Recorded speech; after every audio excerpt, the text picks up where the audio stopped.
Sveiki, gerbiami Dzūkijos veidų žiūrovai. Esam Dainavos kino teatre prie gražios Kalėdų eglutės.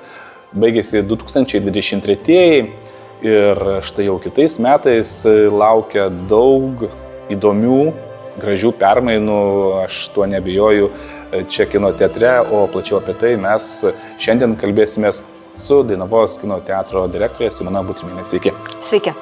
Tai pirmiausia, jei galit priminkit, kada buvo pastatytas šis kino teatras?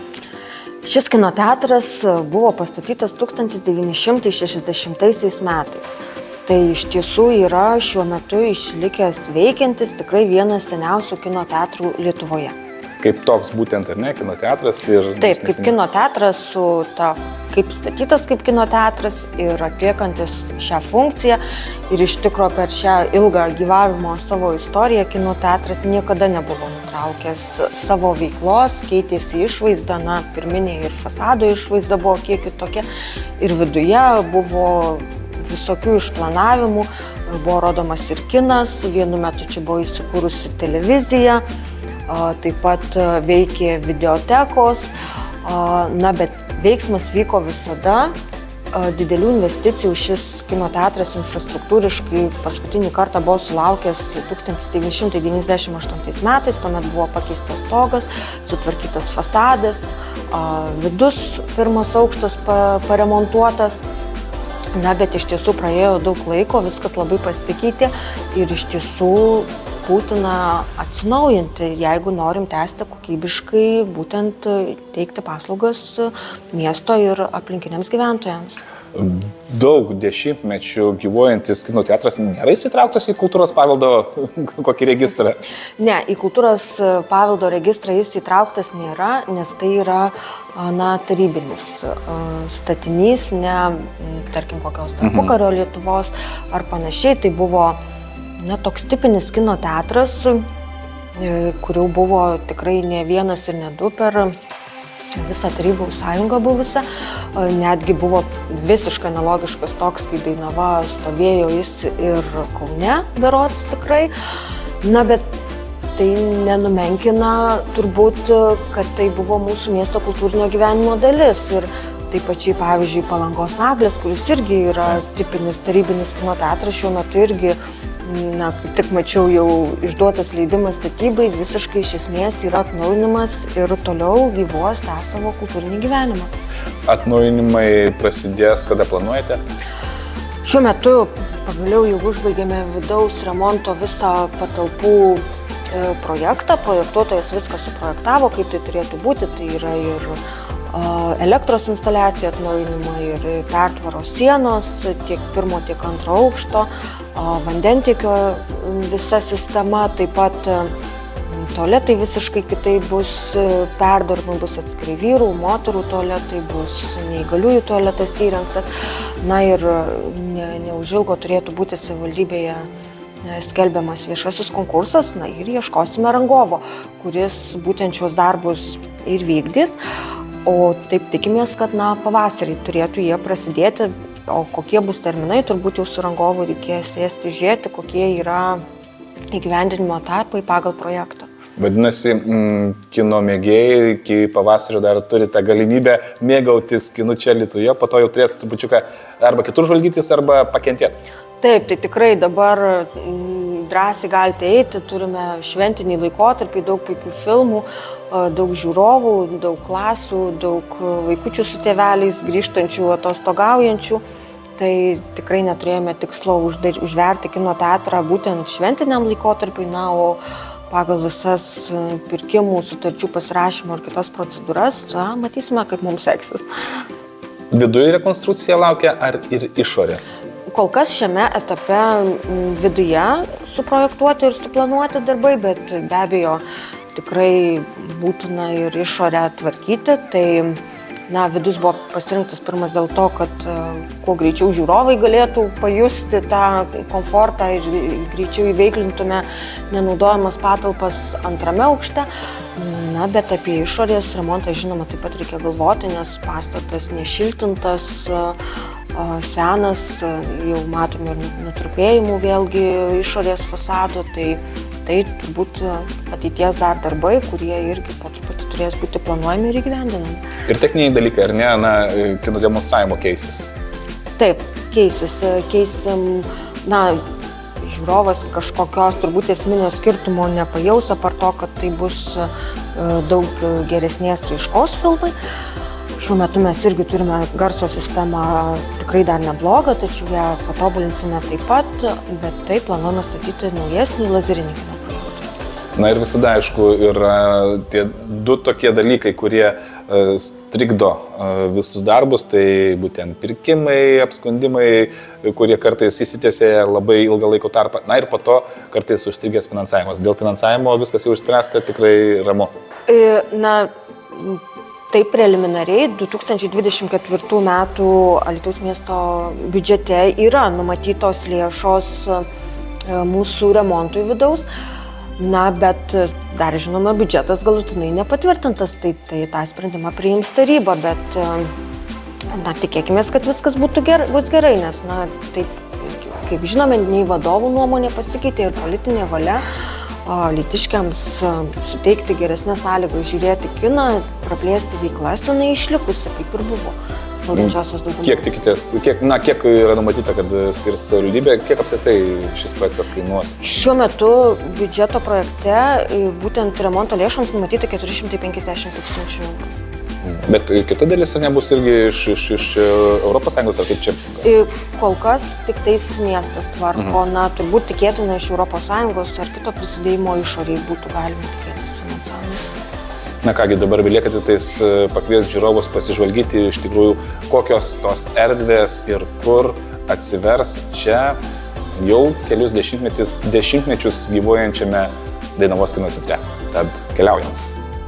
Tai šitoj patalpoj, kiek žinau, visada buvo darbuotojų, na, toks Kambariukas. Kambarys, Poilsio ir susibūrimo kambarys, na, čia yra aparatinė, tai visada čia ir juostiniai projektoriai tiek stovėjo, tiek dabar stovi mūsų skaitmeninis kino projektorius. Čia, žinoma, taip ir išliks, nes iš šios vietos transliuojama. Po rekonstrukcijos, žodžiu, visa tai, ta aparatinė išliks. Išliks, tiesiog va čia atsiras dar viena projekcija, čia planuojam, kad bus ekranas ir čia bus, na, tokia jauki.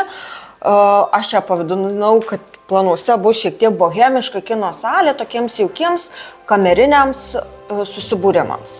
Tai joj nebus pakilų, joje bus kažkokie foteliai, krėslai.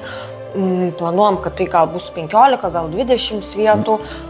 Ta jauki tokia salytė, kurioje, na, tai tiek pačiai privatiems kažkokiems renginiams bus galima, tiek kažkokiam šiek tiek nišiniam kinui, kuris nerenka didelių kiekių žiūrovų. Tai va, tokiems susitikimams čia planuojama maža salytė.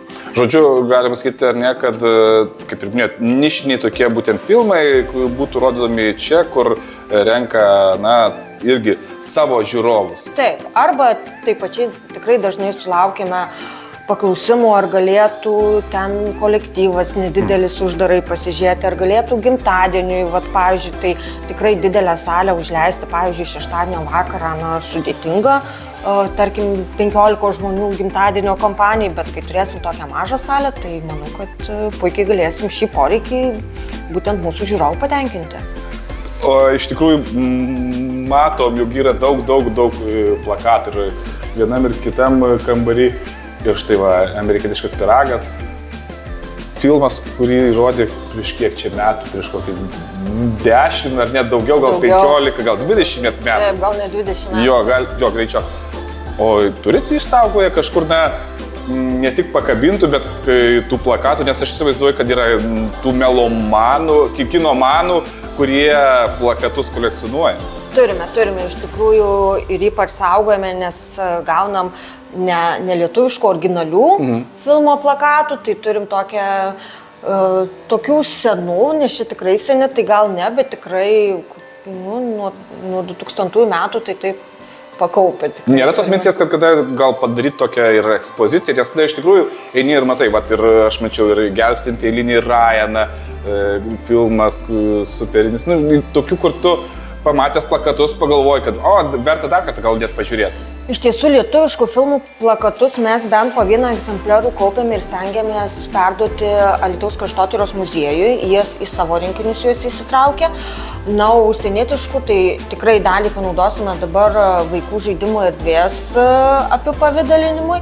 Na ir turbūt taip, dabar kol sandėliuojame, tai juos tiesiog laikome, bet pagalvosim, kaip čia ar padovanoti kinomanams, ar aukcioną gal skelbti? Gal aukcioną skelbti, bet tai yra tiesa, kad pas mus net ir buvę, kai buvo lauke, kad pavyzdžiui ir dingsta plakatai gerbėjus, kaip juokėmės, ne vandalai, bet tikrai gerbėjai, nes rėmeliai gražiai, tvarkingai atsidaryti, plakatas pasimtis ir gražiai tvarkingai uždaryti. Būna labai dažnai žiūrovai ir prašo, ar galit man palikti, tai po filmo rodymo tikrai pasidalinam su žiūrovais plakatais, tai, nes padovanoti mes juos negalime. Čia techninė net dalis, kuri nesikeis, tik tais, na, aišku, atsinaujins ir... Pasikeis dalinai. Šis projektorius keliaus į vieną iš mažųjų salę, na, o čia planuojame pastatyti jau naujausią lazerinį kino rodymo projektorių, kuris yra pažangiausias šiuo metu rinkoje, na ir jau pilnai atkurs 4K raišką. Tai vadinasi, ir žiūrovai plika akim jau pamatys tą skirtumą. Taip. Pamatys skirtumą, tai. Kur stovime, na, iš tikrųjų, alytiškiai jaučia didelę nostalgiją, kiek pasikalbu ir prisimena legendinės videotekas. Taip, man neteko galimybės sudalyvauti, pažiūrėti filmą būtent toje veikloje, bet tikrai yra alytiškių, kurie prisimena, iš lauko ateidavo, čia išsinuomodavo kasetę video ir arba ją neždavosi namo, arba galėdavo išsinuomoti kambarėlį su televizoriumi, kuriame galėjo tą filmą ir pažiūrėti. Tai buvo čia priimamasis, 70 kažkuriais metais berods buvo ši paslauga pradėta teikti, tai vat nuo to laiko niekas čia ir nedaryta, nei remontai, nei vykdyta jokia veikla. Ir iš tikrųjų gaila, kad miesto centre turime tokių patalpų ir turime idėjų, ką su jomis padaryti, bet nebuvo investicijų, kaip jas atgaivinti. Na, o pagaliau atsirado politinė valia tai padaryti. Ir kur mes stovime, tai čia planuojamas yra vaikų žaidimų erdvė, čia prasigriaus dar šiek tiek sienų. Jie didės, žodžiu, ta erdvė. Taip, didės šitą erdvė į abi pusės ir numatyta dvejopai. Tai ir kino edukacijoms, kurias planuojame, jau teikime, bet planuojame dar plėsti jų pasiūlą.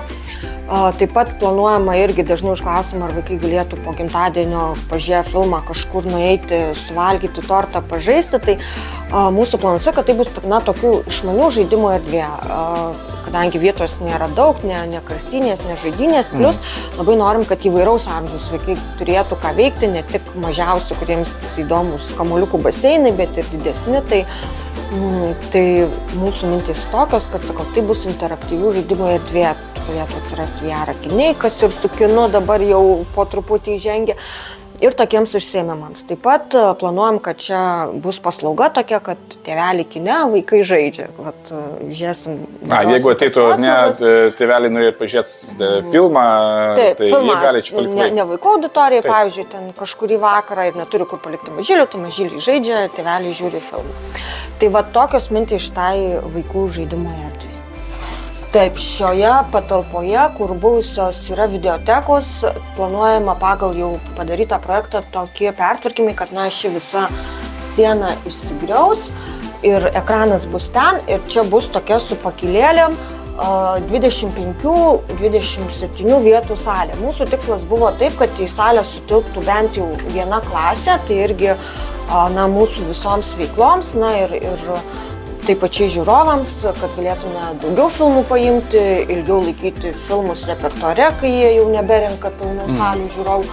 Žodžiu, palaikymo tokio pritaikymo galimybių tikrai bus. Tai aš kaip suprantu, 3 salės būtų, viena didelė. Viena didžioji, apie ten irgi papasakosiu, kaip keis vietų skaičius, kaip keisis jos išvaizda, ir 2 mažytės. Tai mes taip ir orientuojamės, kad viena bus tokia daugiau jaunimo, planuojam, kad bus odinės kėdės, klasių ir taip pat aišku repertuarinio kino, o kita tokia bohemiška, su laisvai pastatom kėdėmis, kad būtų galima kažkaip transformuoti ją pagal mūsų poreikį. Kiek vietų yra šitoje salėje? Šiuo metu šioje salėje yra 170 vietų. Kas prisimena anksčiau, kodėl tokie dideli tarpai, nes kai buvo paprastos kėdės, senais laikais tarybiniais nebuvo specialių kinoteatrinių, visur naudodavo koncertinės kėdės, tai jos buvo kiekvienoje eilėje. Originaliai buvo virš 400 vietų suprojektuotas šis kinoteatras. Vėliau, kai permontavo šias kinoteatrinės kėdės, sudėjo į kas antrą eilę, dėl to vietų sumažėjo.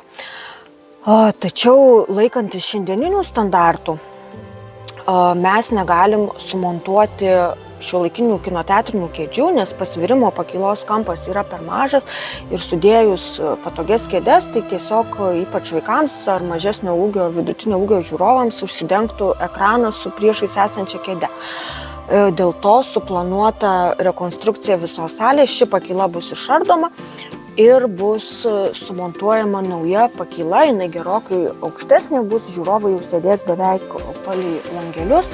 Taip pat atnaujinsim ir akustinės plokštės, kurios turėtų būti tamsios pagal šiandieninį kino rodymo standartą, kad ekranas geriau išryškėtų. Taip pat ekranas šiek tiek arčiau pasitrauks pagal šiuolaikinius standartus, ir turėsime tikrai kur kas patogesnė, jaukesnė ir netgi didesnė salė, nes pagal projekto skaičiavimus salėje vietų turėtų padaugėti iki 198. Taip pat salė bus pritaikyta judėjimo negalią turintiems žiūrovams, to irgi labai džiaugiamės, nes tikrai nebebus tų laiptelių, ne? Nebebus laiptelių ir salės bus galima patogiai išvažiuoti į foje, į tualetą, kuriame jau irgi atsiras visiškai neįgaliųjų poreikiams pritaikytas tualetas, tai žodžiu pokyčiai tikrai pozityvūs ir tų, kurių laukiame. Nes šiuo metu infrastruktūra tikrai akivaizdžiai yra jau nudėvėta. Savo atitarnavusi. Taip, paskutinį kartą, ką mes matome šitus pokyčius, visus šitą vaizdą dabar, tai jis buvo įgyvendintas 1998 metais. Nuo to laiko didelių investicijų kino teatras nebuvo sulaukęs. Tai buvo tik kažkokie, apart skaitmeninės įrangos, kino rodymo montavimo, kosmetiniai savo kino teatro lėšomis įgyvendinti, kaip šios kėdės ar panašiai įgyvendinti remonto darbai. Tai panašu, kad berods 30 metų kino teatras 25, taip, jo. Apie kėdės kalbant, tai manau, kad žiūrovam iš tikrųjų bus aktualu žinoti, kokios jos bus. Dabar yra ir tų kino teatrų, kur ir gali patirti viską, ir vibraciją, ir žemės drebėjimus, tai kas čia bus? Mūsų tikslas šiaip iš tikrųjų buvo tas, kad padaugėtų vietų, nes tikrai matome, jeigu išeina tokia premjera, kurios laukia visi, tai ir tos kelios vietos mums yra svarbios, nes žiūrovai jau nebetelpa į pirmosius seansus, tai žinoma, kas čia nėra joks kažkoks ypatingas sprendimas, būtent puodelių laikikliai, kad žiūrovams žiūrėti būtų patogiau. O dėl kažkokių kėdžių įvairesnių, tai dar spręsime, turbūt projekto darymo eigoje. Ar gali būti, kad, pavyzdžiui, dalis tokių būtų, taip, nes greičiausiai būna, ar ne, kad ne visoje salėje būna? Greičiausiai ten kažkokie foteliai tai pirmose eilėse arba per vidurį būna. Ir jie tada, žmogus pirdamas, pavyzdžiui, jeigu jis nori toje vietoje, tai gal ir bilietas būna brangesnis. Taip, kino teatrai taiko tą praktiką, kad tose ypatingesnėse vietose ir kaina yra didesnė. Kino teatre galima nusipirkti ir spragėsių, ir gaiviųjų gėrimų, gal ir čia prasiplės? Taip, planuojame, kad mums irgi reikėjo erdvės pritaikymo šiek tiek kitokiai prekybai, pasikeis ir visas laukiamo vaizdas, aišku, pastatas yra toks, koks yra. Žiūrovo poreikiai keičiasi, mums reikia kažkaip poreikių suderinti su turima infrastruktūra. Žinoma, norėtųsi, kad mūsų laukiamasis būtų didesnis, bet jis yra toks, koks yra, kvadratų turime tik, kiek turime.